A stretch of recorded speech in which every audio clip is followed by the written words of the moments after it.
इस बैठक के दौरान बातचीत होगी। बिल्कुल शैलेंद्र, आप हमारे साथ बने रहे। एक और खबर है जो नाजरीन को बता दें, 25 सितंबर को अक़वाम मुत्तहिदा की जनरल असेंबली के 76वें इजलास के मौके पर सार्क ममालिक के वुज़रा काउंसिल का एक गैर रस्मी इजलास जो न्यूयॉर्क में मुनक़िद होना था मनसूख कर दिया गया है।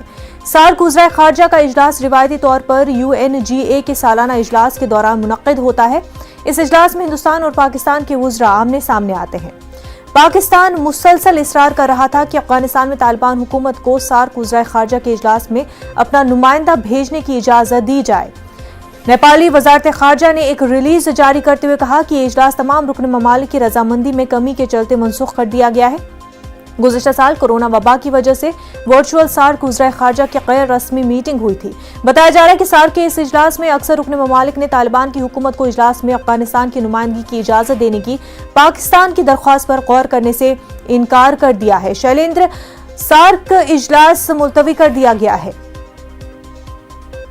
बिल्कुल, सार्क की जो इनफॉर्मल मीटिंग होती है हर साल UNGA के साइडलाइंस पर, उसको रद्द कर दिया गया है। कारण ये रहा है कि अफगानिस्तान की रिप्रेजेंटेशन को लेकर सहमति नहीं बन पाई थी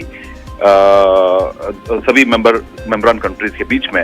हालांकि बताया जा रहा है कि जो करंट अफगानिस्तान के जो एम्बेसडर UN में है उसको उनको शामिल नहीं करना चाहता था पाकिस्तान, और पाकिस्तान ये इंसिस्ट कर रहा था कि अफगानिस्तान की तालिबान की जो नई सरकार है वहां से रिप्रेजेंटेशन होना चाहिए इस बैठक में, जिसको लेकर जो तमाम मेंबर्स हैं जिसमें भारत भी शामिल है उनके बीच में कंसेंसस नहीं बना, जिसके बाद इस मीटिंग को फिलहाल रद्द कर दिया गया है। 25 सितंबर की दोपहर को ये मीटिंग होने वाली थी।